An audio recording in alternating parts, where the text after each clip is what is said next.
यहाँ ऊपर खड़े हो जाओ सर आप बिल्कुल है नहीं ऊपर ऊपर ऊपर चले जाओ। भारत का संविधान, हीरक जयंती, डायमंड जुबली वर्ष की बहुत बहुत मंगल कामनाएं। यह हीरक जयंती इसलिए कहते हैं इसको, ये 75 वर्ष में बनती है, जिसे अंग्रेजी में डायमंड जुबली भी कहते हैं। तो हमारा संविधान आज के दिन संविधान सभा ने अंगीकृत किया था, जो आज 75 वर्ष उसके पूर्ण हो चुके हैं। इस भारत देश के लोगों ने 25 वर्ष में संविधान की रजत जयंती बनती है, तो हम भारत के लोगों ने वो नहीं मनाई। फिर 50 साल में संविधान के 50 साल पूर्ण होने पर स्वर्ण जयंती बनती है, तो हम भारत के लोगों ने संविधान की स्वर्ण जयंती भी नहीं मनाई। आज हम संविधान की हीरक जयंती मना रहे हैं, तो ये बड़ी खुशी की बात है कि थोड़ी बहुत जागरूकता आई है। परंतु यह देश की बड़ी विडंबना है, हम लोगों की बड़ी विडंबना है कि हम 75 साल में भी संविधान की जानकारी हासिल नहीं कर पाए। 75 साल हो गए संविधान लागू हुए और आज तक हमें संविधान की जानकारी हासिल ही नहीं कर पाए। ये बड़ी देश की बड़ी विडंबना है। बहुत सारे वक्ताओं ने बहुत सारी बातें कह दी है, अब समय तो बहुत कुछ हो चुका है, संख्या भी बहुत कम है। मैं 5-10 मिनट में अपनी बात रखता हूँ। वैसे संविधान को हम एक आधे घंटे में तो नहीं समझ सकते, इसके लिए थोड़ा लंबा समय शनै शनै ही इसको समझा जाता है। तो जैसे भारत के संविधान के भाग 3 में भारत के समस्त नागरिकों को मौलिक अधिकार प्रदान किए गए हैं।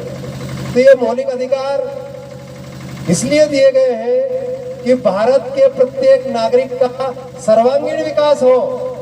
हर क्षेत्र में वह विकास, चाहे नैतिक हो, चाहे बौद्धिक हो, चाहे आध्यात्मिक, सभी क्षेत्रों में उसका विकास हो।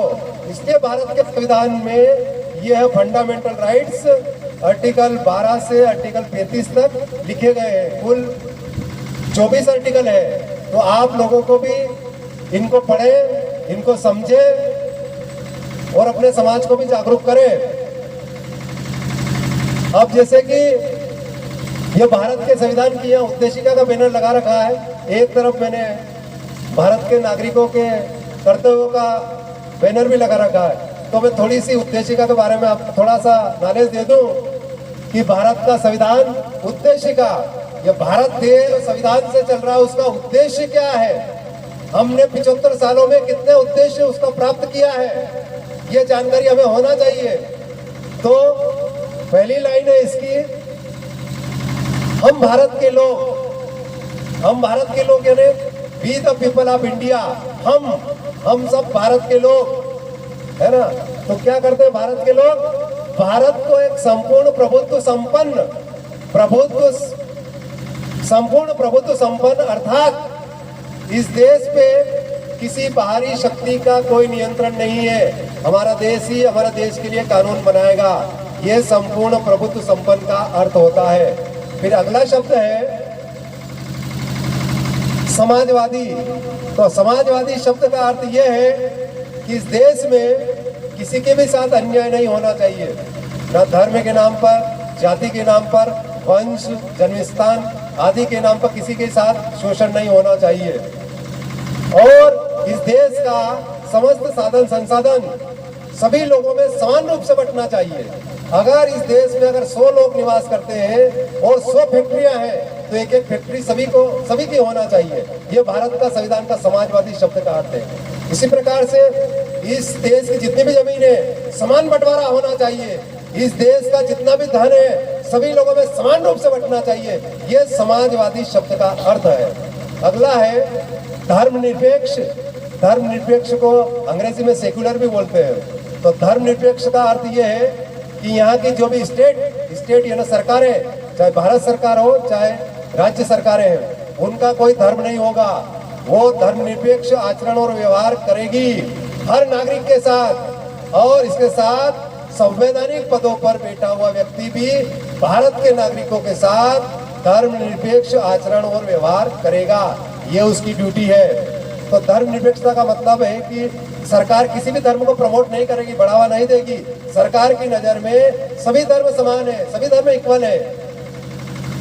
तो देखने में आता है कि बहुत सारी जगह संवैधानिक पदों पर बैठे हुए लोग धर्मनिरपेक्षता का संविधान की शपथ लेने के बाद भी सरेआम उल्लंघन करते पाए जाते हैं। अगला है लोकतंत्रात्मक गणराज्य। लोकतंत्रात्मक गणराज्य मतलब यहाँ जनता सीधे अपने प्रतिनिधि को चुनती है। ये लोकतंत्र का मतलब जनता के लिए जनता द्वारा शासन ही लोकतंत्र है। जनता सीधे अपने प्रतिनिधि को चुनती है। गणराज्य का मतलब ये है कि यहाँ पर जो भी पद है वह वंशानुगत न होकर जनता उनको चुनती है, जनता के प्रतिनिधि उसको चुनते हैं। ये गणराज्य का अर्थ है। आगे बनाने के लिए तो इस देश के लोगों को ऐसा राष्ट्र बनाना था, बनाने के लिए तो है ना। तो क्या हमने 75 साल में ऐसा राष्ट्र बनाया? 75 साल में संपूर्ण प्रभुत्व संपन्न समाजवादी धर्मनिरपेक्ष लोकतंत्रात्मक गणराज्य हमारी ड्यूटी लगाई थी संविधान ने। क्या हम उस ड्यूटी में कामयाब हुए? आज 75 साल हो गए। ऐसा भारत बनाने, संविधान का भारत आज तक नहीं बना। तो इस पे भी हमें चिंतन मनन करना चाहिए। ये हमारी ड्यूटी थी, हम भारत के लोगों की ड्यूटी थी ऐसा भारत बनाने की। स्पष्ट लिखा है संविधान की उद्देशिका में, ऐसा भारत हमें बनाना है जो आज तक नहीं बना पाए। और संविधान में तो बहुत सारी उद्देशिका में बहुत सारी बातें लिखी हुई है। अब मैं थोड़ा सा अपने कर्तव्यों पे भी आ जाता हूँ। तो हमारे मौलिक कर्तव्य है भारत के संविधान के भाग 4 क और आर्टिकल 51 क में भारत के नागरिकों के 11 मौलिक कर्तव्य है। तो भारत के प्रत्येक नागरिक को ये मौलिक कर्तव्य की जानकारी होना चाहिए कि हमारे मौलिक कर्तव्य क्या है। पहला मौलिक कर्तव्य है कि वह संविधान का पालन करे। भारत के प्रत्येक नागरिक की ड्यूटी है कि वह संविधान का पालन करना उसकी ड्यूटी है। भारत का कोई भी हर नागरिक की ड्यूटी है संविधान का पालन करने, चाहे पंच हो, पंच से लेकर राष्ट्रपति, प्रधानमंत्री सब और सामान्य नागरिक सभी संविधान का पालन करिए, उसकी ड्यूटी है। तो हमें संविधान का पालन करना है, ये नागरिकों की पहली ड्यूटी है संविधान का पालन करने की। चाहे प्रधानमंत्री हो, चाहे पंच हो, सरपंच हो या आम नागरिक हो, सभी को संविधान का पालन करना चाहिए। अब संविधान का पालन कैसे करेगा हो? जब तक भारत का संविधान हमें स्वतंत्रता का अधिकार किसने दिया? भारत का संविधान ने हमें शिक्षा का अधिकार किसने दिया? भारत का संविधान ने हमें समता का अधिकार किसने दिया? भारत का संविधान ने हमें शोषण के विरुद्ध अधिकार किसने दिया? भारत का संविधान ने हमें संवैधानिक उपचारों का अधिकार किसने दिया? भारत का संविधान ने छुआछूत का अंत किसने किया? भारत का संविधान ने छुआछूत का अंत किसने किया? भारत का संविधान ने हमें सरकारी नौकरी करने का अधिकार किसने दिया? भारत का संविधान ने हमें सरकारी नौकरी करने का अधिकार किसने दिया? भारत का संविधान ने हमें पेंशन प्राप्त करने का अधिकार किसने दिया? भारत का संविधान ने महिलाओं को प्रसूति अवकाश का अधिकार किसने दिया? भारत का संविधान ने महिलाओं को प्रसूति अवकाश किसने दिया? भारत का संविधान ने